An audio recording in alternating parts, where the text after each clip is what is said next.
అభివృద్ధి పదం వైపు నడిచి ప్రపంచ దిగ్గజ కంపెనీలకు ఇవాళ వేదికైన ఈ షేర్లింగంపల్లి గచ్చిబౌలి ప్రాంతం ఆనాడు ఖైరతాబాదు శాసనసభ నియోజకవర్గంలో ఒక భాగమే అన్న సంగతి ఇవాళ మనం అందరం గుర్తు చేసుకోవాల్సిన అవసరం ఉన్నది.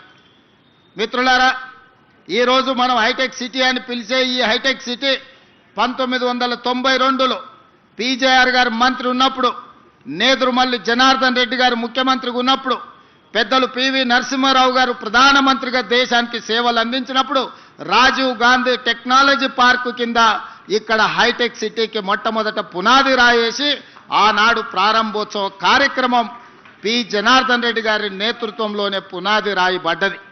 ఆ తర్వాత కాలాంతరంలో దాన్ని మహారాష్ట్రకు తరలించాలని కుట్రలు జరిగితే కూడా పీజేఆర్ గారు అడ్డంబడి ఆ హైటెక్ సిటీని ఆనాడు రాజీవ్ గాంధీ టెక్నాలజీ పార్క్గా పిలిచిన ఆ సాంకేతిక నైపుణ్యాన్ని ఇక్కడనే వారు ఆపినారు.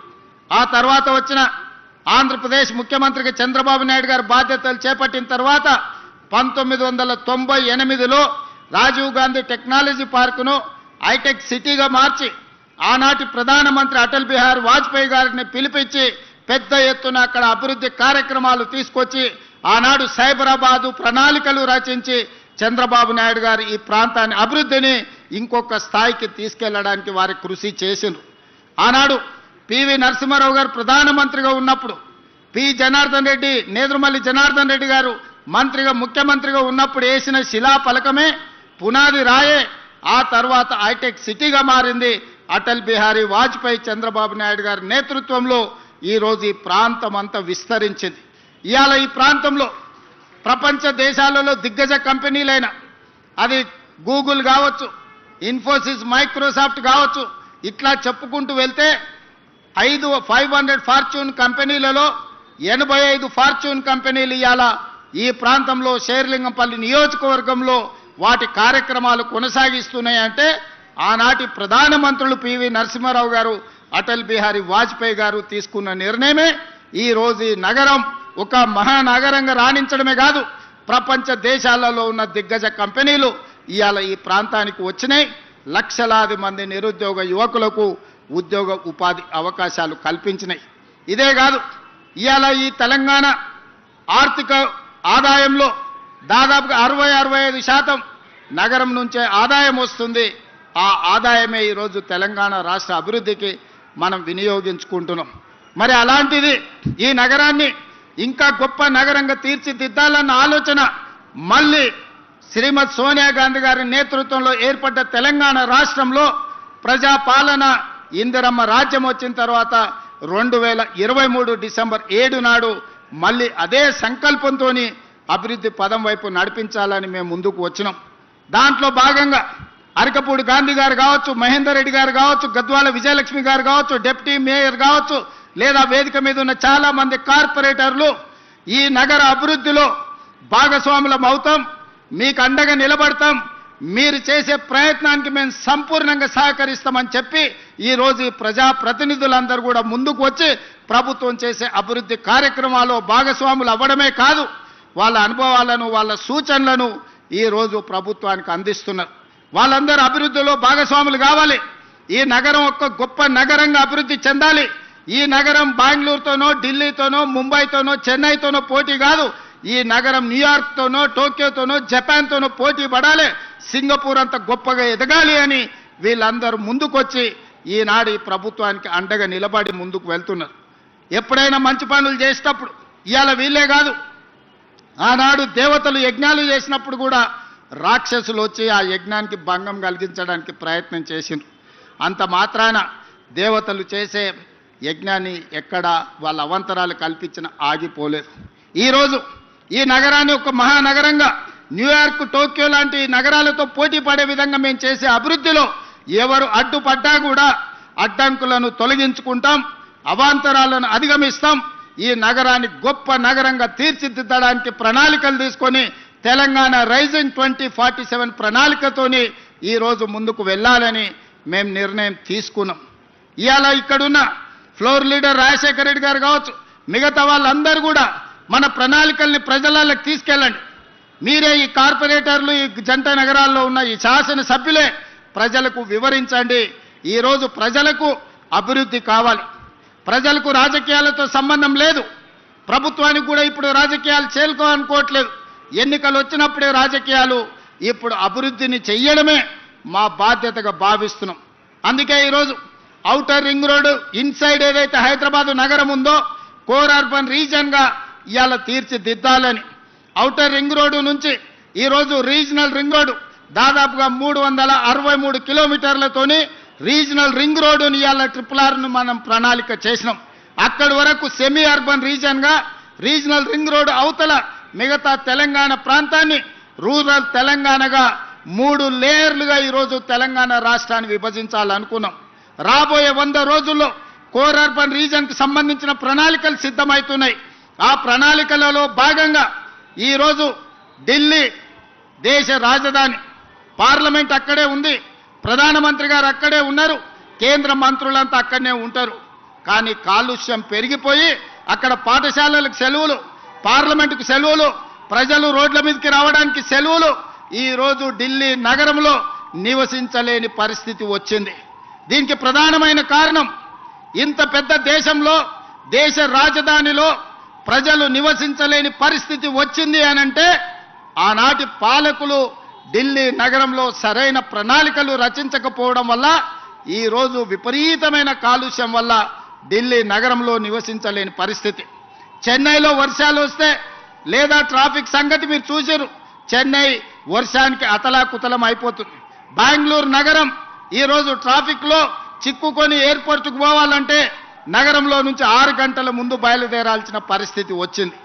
మరి ఇవాళ మిత్రులారా, జంట నగరాలలో ఉండే యువకులారా, మీరు ఆలోచన చేయండి. మనం ముంబై నుంచి, చెన్నై నుంచి, ఢిల్లీ నుంచి నేర్చుకోవాల్సిన అవసరం ఉన్నదా లేదా? అక్కడ వస్తున్న అవాంతరాలు, ఉపద్రవాన్ని దృష్టిలో పెట్టుకొని మన నగరానికి ప్రణాళికలు సిద్ధం చేసుకోవాల్సిన అవసరం ఉందా లేదా? ఇంకా రాజకీయాల ముసుగులో ప్రభుత్వం చేసే కార్యక్రమాలను అడ్డుకునే వాళ్ళను క్షమించుకుంటూ పోదామా? మీరు ఒక్కసారి ఆలోచన చేయండి. ప్రజలకు తీర్పు ఇచ్చిండ్రు. 5 సంవత్సరాలు ఎవరు పరిపాలన సాగించాలో ప్రజలు ఆమోదం తెలిపిండ్రు. 5 సంవత్సరాల కోసం ప్రజలు ఎన్నుకున్న ప్రభుత్వాన్ని పని చేయనీయకుండా ప్రతిరోజు కోర్టులో లిటిగేషన్ వేసి పనులు చేస్తున్న వాళ్ళ బీద బురద జల్లి ఈరోజు నగర అభివృద్ధిని అడ్డుకోవాలనే ప్రయత్నం చేస్తున్నారు. ఇవాళ ఫైనాన్షియల్ డిస్ట్రిక్ట్ అభివృద్ధి అయితే దాదాపుగా 10 లక్షల మందికి ఉద్యోగాలు వచ్చినాయి. ఈరోజు ఇక్కడనే దుర్గం చెరువు పక్కన నాలెడ్జ్ పార్క్ వస్తే 5 లక్షల మందికి ఉద్యోగాలు వచ్చినాయి. అందుకే ఈరోజు గచ్చిబౌలి స్టేడియం పక్కన ఒక 400 ఎకరాలలో అభివృద్ధి చేస్తే ఇంకొక 5 లక్షల మందికి ఉద్యోగాలు కల్పించాలి, 1,00,000 కోట్లు పెట్టుబడులు తీసుకురావాలని విదేశీ పర్యటనలు చేసి అమెరికా, జపాన్, సౌత్ కొరియా లాంటి, సింగపూర్ లాంటి దేశాలలో పర్యటన చేసి దాదాపుగా 2,25,000 కోట్ల రూపాయలు పెట్టుబడులను ఆకర్షించి ఇవాళ సంస్థల్ని ప్రారంభించడానికి ప్రయత్నం చేస్తే ఈరోజు పానకంలో పుడకలాక దాన్ని అడ్డుకున్నారు. ఇది తాత్కాలికమే. ఆ భూమి 2002-03లో ఎవరికో ప్రైవేటు వ్యక్తులకు కేటాయిస్తే 2024లో సుప్రీంకోర్టు వరకు వెళ్ళి కొట్లాడి 20 సంవత్సరాల పోరాటం తర్వాత ఆ భూమిని వెనక్కి రాష్ట్ర ప్రభుత్వానికి తీసుకొచ్చినాం. ఈరోజు ఎవరో కొందరు అవాంతరాలు, అడ్డంకులు కల్పించినంత మాత్రాన ప్రభుత్వం వెనక్కి తగ్గదు. చట్టసభలలోనే కాదు, న్యాయస్థానాలలో న్యాయం కోసం కొట్లాడి ఆ స్థలాన్ని మళ్ళీ వెనక్కి తీసుకొచ్చి పెద్ద ఎత్తున ఐటీ కంపెనీలను అక్కడ ప్రారంభించడమే కాదు, లక్షలాది ఉద్యోగాలను కల్పించే ప్రయత్నము మన ప్రభుత్వం చేస్తుంది. ఇదే కాదు, ఇవాళ జంట నగరాలలో ఉన్న కాలుష్యాన్ని మనం తగ్గించుకోవాలి. ఇవాళ కాలుష్యమే యమపాశమై మన ప్రాణాలు తీసుకుంటుంది. ఇవాళ చాలామంది మీరు చూస్తున్నారు నగరంలో కాలుష్యం ఎట్లా పెరుక్కుంటూ పోతుందో. అందుకే నాలాల అడ్డంకులు తొలగిస్తున్నాం, చెరువుల కబ్జాలకు విముక్తి కలిగిస్తున్నాం, రోడ్ల వెడల్పు కార్యక్రమాలు చేస్తున్నాం, ఫ్లైఓవర్ బ్రిడ్జ్లు కడుతున్నాం, అండర్ పాసులు కడుతున్నాం. ఈరోజు ఎక్కడ ఏమి కావాలన్నా రాబోయే 100 సంవత్సరాలకు ఈ నగరం ఏ విధంగా ప్రజలకు ఉండాలో ఈరోజు బ్రహ్మాండమైన ప్రణాళికలతో ముందుకు వస్తున్నాం. మా మిత్రులు పొన్నం ప్రభాకర్ గారికి నేను ఆదేశాలు ఇచ్చిన, నగరంలో ఆర్టీసీ బస్సులు, డీజిల్ బస్సులు ఎక్కువ కాలుష్యాన్ని వెదజల్లుతున్నాయి. ఈ నగరంలో 3,000 ఆర్టీసీ బస్సులు తిరుగుతున్నాయి. ఈ డీజిల్ 3,000 ఆర్టీసీ బస్సులను ఔటర్ రింగ్ రోడ్డు లోపల వద్దు, బయటికి జిల్లాలకు తరలించండి. ఈ నగరంలో మొత్తం 3,000 ఎలక్ట్రిక్ వెహికల్స్ ఎలక్ట్రిక్ ఆర్టీసీ బస్సులను మీకు ఇస్తామని చెప్పి కేంద్ర ప్రభుత్వంతో మాట్లాడి రాబోయే సంవత్సరం లోపల నగరంలో మొత్తం డీజిల్ బస్సులను నగరం అవతలికి తరలించడమే కాదు 3000 ఎలక్ట్రిక్ బస్సులను నగరానికి అందించి కాలుష్యాన్ని తగ్గించే ప్రయత్నం చేస్తాం. ఇదే కాదు, ఈరోజు ఆటోలలో కూడా డీజిల్తో పాటు కిరోసిన్ లేకపోతే పెట్రోల్తో నడుపుతున్నారు. ఇవి కూడా కాలుష్యం పెంచుతున్నాయి. అందుకే నగరంలో ఆటోల కొనుగోలుని గత ప్రభుత్వం నిషేధించింది. కానీ నేను వచ్చిన తర్వాత నిషేధాన్ని సడలించి ఎలక్ట్రిక్ ఆటోలు కొనుక్కున్నా, లేకపోతే మన సిఎన్జి ఆటోలను కొనుక్కున్నా, మళ్ళా ఆటో కార్మికులకు కొత్త ఆటోలు కొనుక్కోవడానికి ఈరోజు అనుమతిస్తున్నాం. ఇవాళ ఆటో కార్మికులకు నేను విజ్ఞప్తి చేస్తున్నా, మీ డీజిల్ ఆటోలను తీసేయండి, ఎలక్ట్రిక్ ఈవీ ఆటోలు కొనుక్కోండి.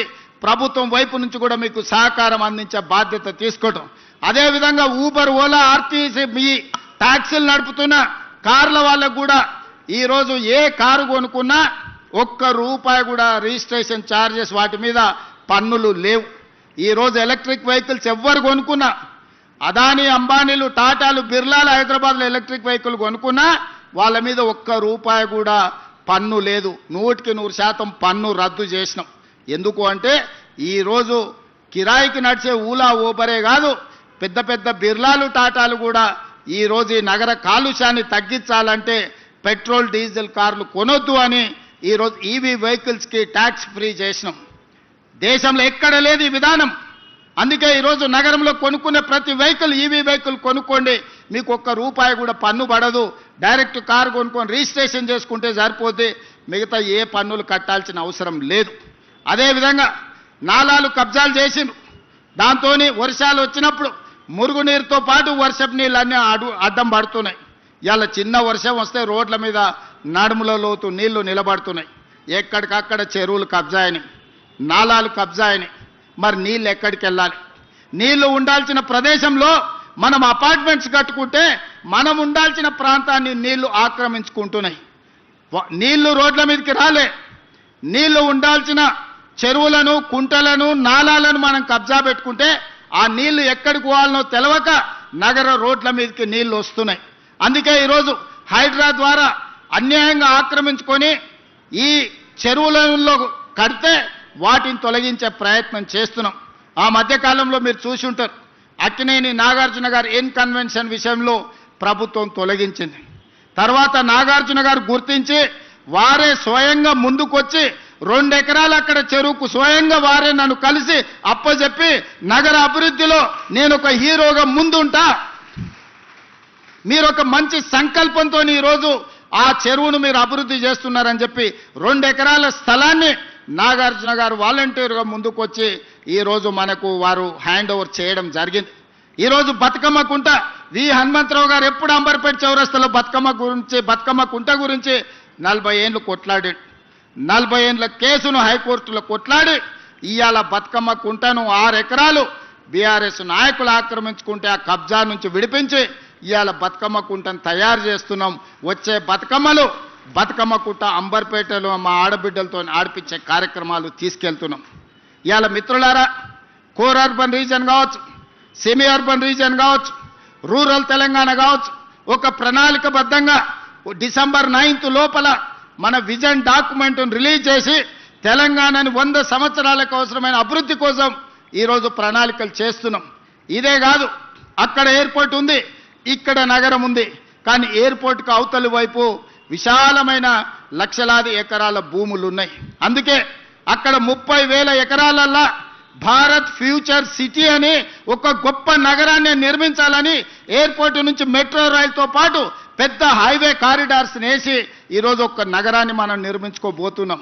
ప్రపంచంతోనే పోటీ పడే నగరాన్ని అక్కడ స్పోర్ట్స్ యూనివర్సిటీ, అదేవిధంగా ఆర్టిఫిషియల్ ఇంటెలిజెన్స్కి సంబంధించిన ఇన్వెస్ట్మెంట్స్, అదేవిధంగా ఫార్మా కంపెనీలకు నాన్ పొల్యూటెడ్ ఇండస్ట్రీస్ కోసం, ఐటీ కంపెనీల కోసం, అదేవిధంగా ప్రజలు నివసించడానికి అవసరమైన ఒక్క గొప్ప నగరాన్ని ఈరోజు అక్కడ నిర్మించుకోబోతున్నాం. 30,000 ఎకరాలల్లా దాదాపుగా 20,000 ఎకరాలు ఓపెన్ ఏరియా, ఒక 15,000 ఎకరాలు అయితే మొత్తం ఫారెస్ట్ కిందనే డెవలప్ చేస్తున్నాం. ఎందుకంటే ఈరోజు కాలుష్యం లేని నగరాన్ని నిర్మించాలి, నెట్ జీరో సిటీని నిర్మించాలని 30,000 ఎకరాలల్లా దాదాపుగా 15,000 ఎకరాలను పార్కుల కిందనే వదిలేస్తున్నాం. మిగతా 15,000 ఎకరాలలో రోడ్లు ఇతర అభివృద్ధిని చేసుకుంటూ ఒక గొప్ప నగరానికి ఈరోజు ప్రణాళిక చేస్తున్నాం. ప్రపంచమంతా ఈరోజు భారత్ ఫ్యూచర్ సిటీ వైపు చూస్తుంది. ఆనాడు చంద్రబాబు నాయుడు గారు లేకపోతే ఇతరులు, ఆ తర్వాత రాజశేఖర రెడ్డి గారు ఈ సైబరాబాదును హైటెక్ సిటీ ప్రాంతాన్ని అభివృద్ధి చేస్తామంటే అందరు నవ్విండ్రు. ఇది అయ్యేదేనా? ఔటర్ రింగ్ రోడ్డు వచ్చేదేనా? అంతర్జాతీయ ఎయిర్పోర్టు పూర్తి అయ్యేదేనా అని.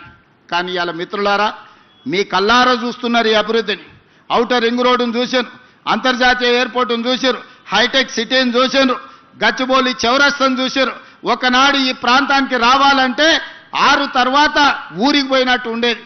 ఇవాళ నగరమే ఇక్కడ ఉన్నది, అక్కడున్న నగరం నిద్రపోతుంది 9 తర్వాత.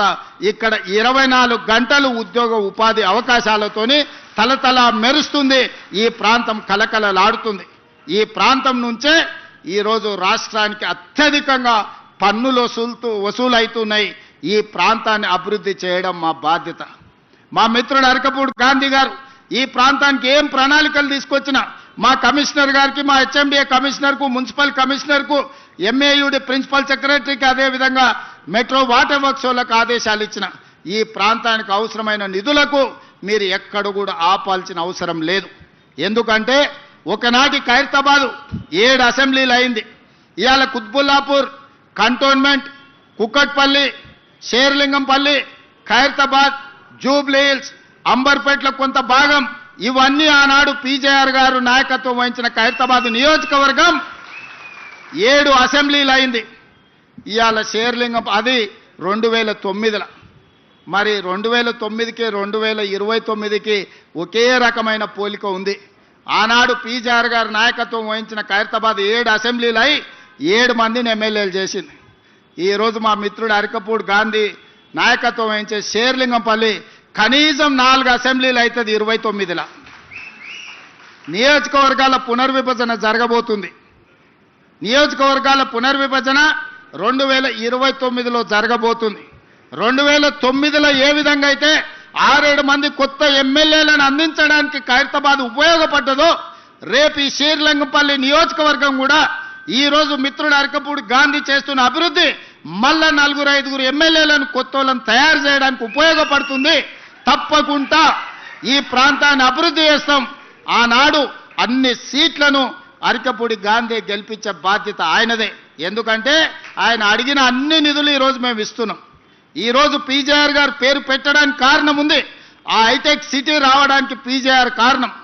ఈ ప్రాంతం అభివృద్ధి చెందడానికి పీజేఆర్ గారు కారణం. ఈ ప్రాంతంలో లక్షలాది మంది ఇతర ప్రాంతాల నుంచి వచ్చిన వాళ్ళకు ఒక నమ్మకం కలిగించింది పీజేఆర్. అందుకే వారి పేరు పెట్టడం సముచితం అని చెప్పి ఒక గొప్ప నాయకుడిని స్ఫూర్తిగా తీసుకొని ఇవాళ ఈ మన ఫ్లైఓవర్కి పేరు పెట్టుకున్నాం. రేపు పొద్దుగాల షేర్లింగంపల్లిలో జరిగే అభివృద్ధి రాష్ట్రానికి ఆదర్శంగా ఉండాలి. వేదిక మీద ఉన్న మా చాలా మంది నాయకులు ఉన్నారు, యువమిత్రులు ఉన్నారు, ఎమ్మెల్యేలు అవుదామని వాళ్ళందరూ ఆలోచన చేస్తున్నారు. మరి మీ అందరికీ అవకాశాలు రావాలంటే మీరు అరకపూడి గాంధీతో పాటు ఈ అభివృద్ధిలో ఈ వేగాన్ని ముందుకు తీసుకెళ్ళడానికి మీరందరూ కలిసి పనిచేయాలి. చిన్న చిన్న విషయాలు ఎక్కడైనా ఉంటాయి, కుటుంబంలో కూడా కొన్ని భిన్నాభిప్రాయాలు ఉంటాయి. భిన్నాభిప్రాయాలు భేదాభిప్రాయాలు కాదు. మీ అందరినీ కాపాడుకునే బాధ్యత మిత్రుడు శ్రీధర్ బాబు గారిది. ఎందుకంటే వారికి చతురత తెలుసు, రాజకీయ వ్యూహం తెలుసు. పివి నరసింహారావు గారు ప్రాతినిధ్యం వహించిన మంతనికి వారు ఎమ్మెల్యే. మొదట పివి నరసింహారావు గారు, ఆ తర్వాత శ్రీపాదరావు గారు, ఆ తర్వాత శ్రీధర్ బాబు గారు మంతని నుంచి రాష్ట్రానికి దేశానికి సేవలు అందించారు. మరి వారి నుంచి వారు ఎంతైనా నేర్చుకొని ఉంటారు కదా. అందుకే రంగారెడ్డి జిల్లాకు వారిని ఇన్ఛార్జ్ మంత్రిగా ఈరోజు నియమించినాం. షేర్లింగంపల్లిలో ఏ సమస్య ఉన్నా మీరు వారి దగ్గరికి వెళ్ళి కూర్చోండి, వారి పరిష్కరిస్తారు. ఈ ప్రాంత అభివృద్ధి నిధుల కోసం ఏమున్నా వారు ఎండార్స్ చేసిందంటే 1 నిమిషం ఆపుకుంటా మంజూరు చేసే బాధ్యత నాది. అందుకే మిత్రులారా, మీరందరూ అభివృద్ధిలో భాగస్వాములు కాండి. మీ రాజకీయ భవిష్యత్తుకు నాది పూచి. ఎవరికైనా ఏదైనా చెప్తే 100% అమలు చేసే వరకు గుర్తు పెట్టుకొని దాన్ని అమలు చేసే బాధ్యత నాది. ఎందుకు అంటే ఆనాడు కొడంగల్లో ఓడిపోయి హైదరాబాద్కు వచ్చినప్పుడు మల్కాజ్గిరి పార్లమెంట్లో, దేశానికి పెద్ద పార్లమెంట్ అయిన మల్కాజ్గిరి నుంచి నన్ను గెలిపించి పార్లమెంటుకు పంపించారు. ఆ పార్లమెంట్ సభ్యత్వమే పిసిసి అధ్యక్షుని చేసింది. ఆ పిసిసి అధ్యక్ష పదవే ఈరోజు తెలంగాణ రాష్ట్రానికి ముఖ్యమంత్రిని చేసింది. కాబట్టి నగర అభివృద్ధిలో ఎంత చేసినా కూడా తక్కువనే. ఈ నగర అభివృద్ధి కోసం సంపూర్ణంగా సహకరించి నగర అభివృద్ధి మీద నాకు సంపూర్ణమైన అవగాహన ఉంది. ఎందుకంటే 45 సంవత్సరాల నుంచి ఈ నగరంలోనే పెరిగిన నేను. చాలామంది అనుకుంటున్నారు గ్రామీణ ప్రాంతం నుంచి వచ్చాను. గ్రామీణ ప్రాంతం నుంచే వచ్చినా కానీ నేను కూడా మీలాక నగరానికి వచ్చిన. నేను ఇక్కడ డిగ్రీ చదువుకున్నా, ఇక్కడనే వ్యాపారం చేసిన, ఇక్కడి నుంచే రాజకీయానికి మళ్ళీ గ్రామానికి వెళ్ళిన. ఈరోజు నాకు గ్రామం ఎట్లుంటుందో తెలుసు, పట్టణం ఎట్లుంటుందో తెలుసు, పెద్ద నగరం ఎట్లుంటుందో తెలుసు. వీటన్నిటిని ప్రణాళికబద్ధంగా ప్రపంచంతో పోటీ పడే విధంగా మన రాష్ట్రాన్ని అభివృద్ధి చేయాలనుకుంటున్నాం.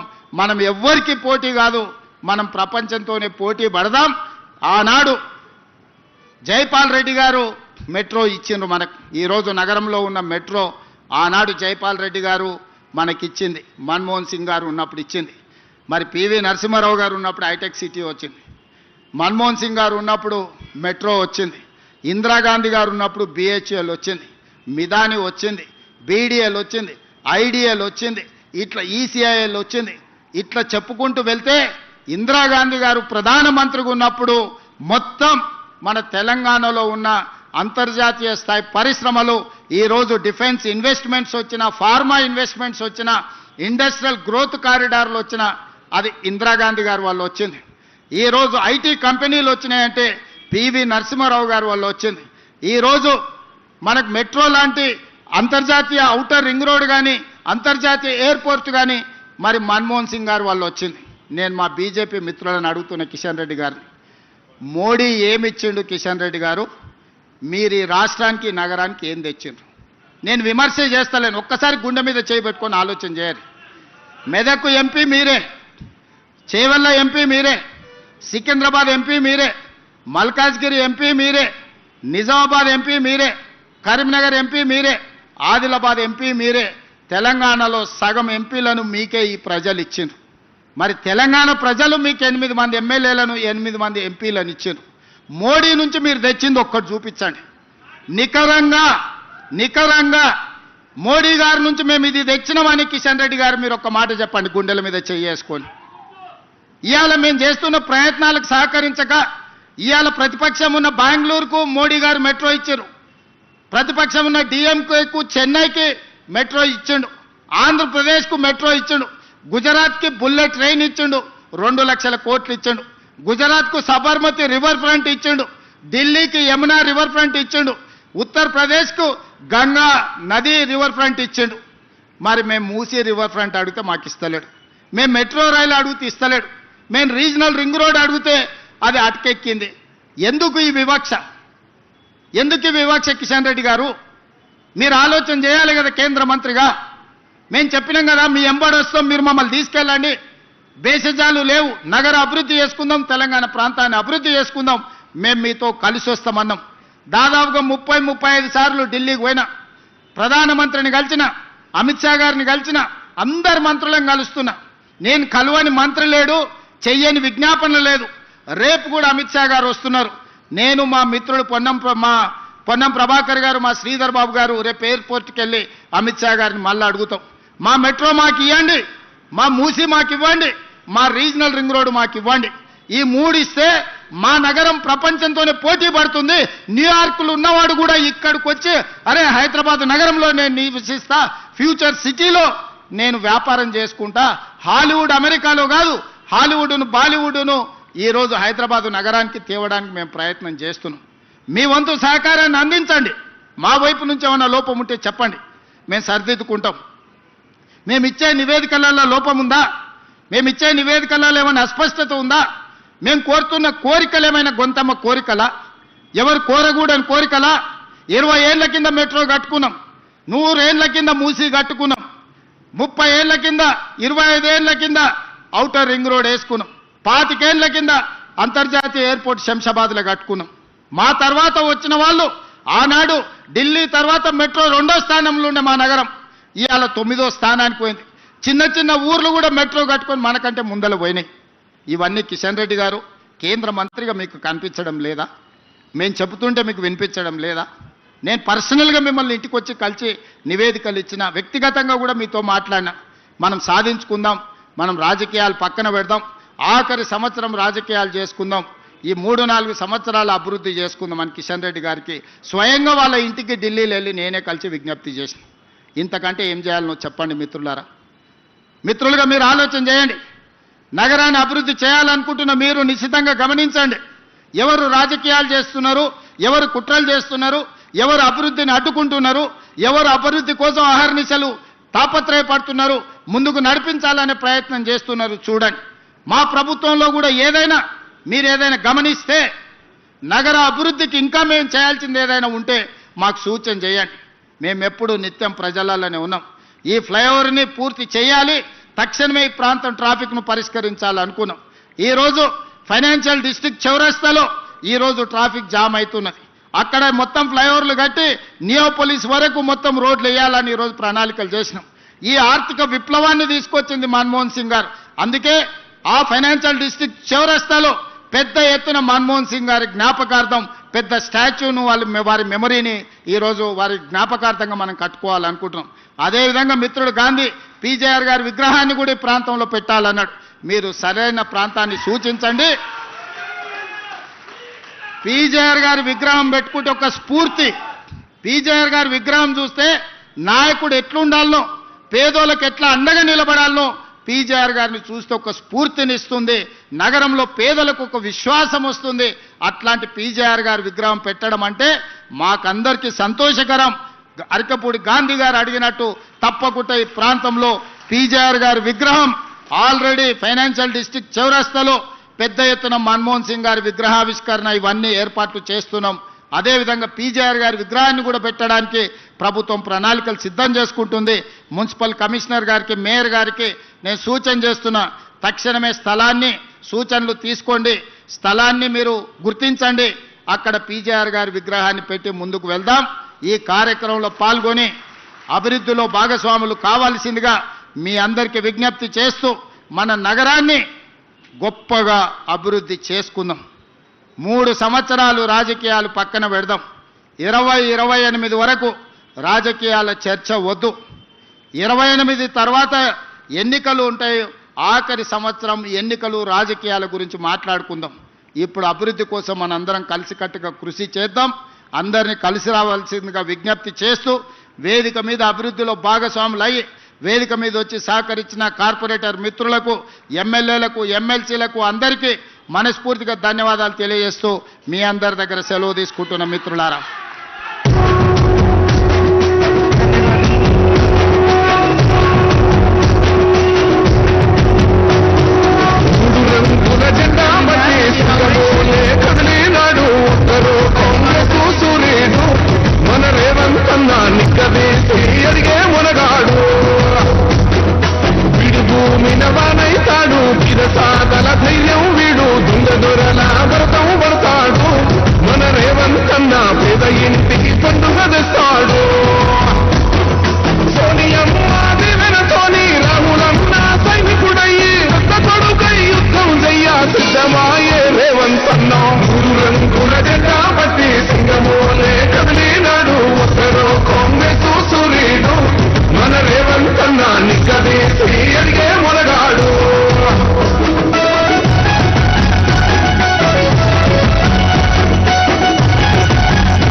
దాడులెన్ని జరిగిన గాని గడవలేదు రేవంతన్నా, గంతకంతా ఎత్తుకు ఎదిగాడో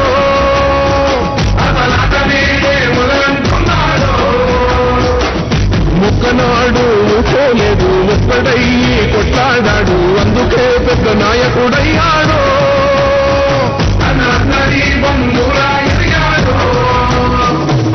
అమరవీరుల త్యాగం చూసి అమ్మ సోనియ చలువతోటి వచ్చిన మన తెలంగాణ రక్షణే ధ్యేయమంటున్నాడు. రంగుల జెండా బట్టి సింగమోలే కదిలినాడు, ఒక్కరో కాంగ్రెస్ సూర్యుడు మన రేవంతన్న నిగ్గదీసి అడిగే మొలగాడు.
నమ్మిన వానైతాడు పిరసాదల ధైర్యం వీడు దొంగ దొరల వ్రతం పడతాడు మన రేవంతన్న పేద ఇంటికి పండుగ తెస్తాడు సోనియమ్మ దివెనతోని రాహులన్న సైనికుడయ్యి పెద్ద కొడుకై యుద్ధం చెయ్య సిద్ధమాయే రేవంతన్న మూడు రంగుల జెండా బట్టి సింగమోలే కదిలినాడు ఒకరో కాంగ్రెస్ సూర్యుడు మన రేవంతన్న నిగ్గదీసి అడిగే మొలగాడు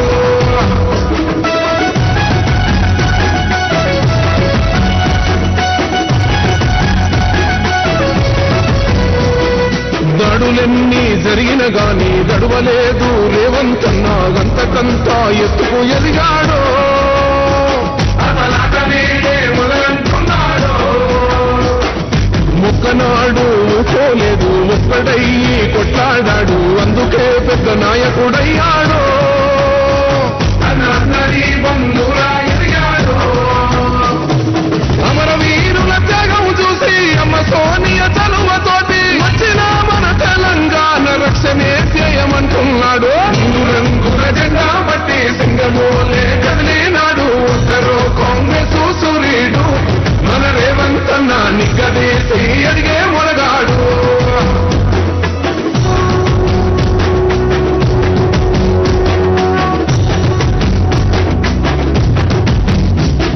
మోహమంటూ లేనివాడు అందరినీ కలిపేటోడు ఆనాటి రోజులు తెస్తాడు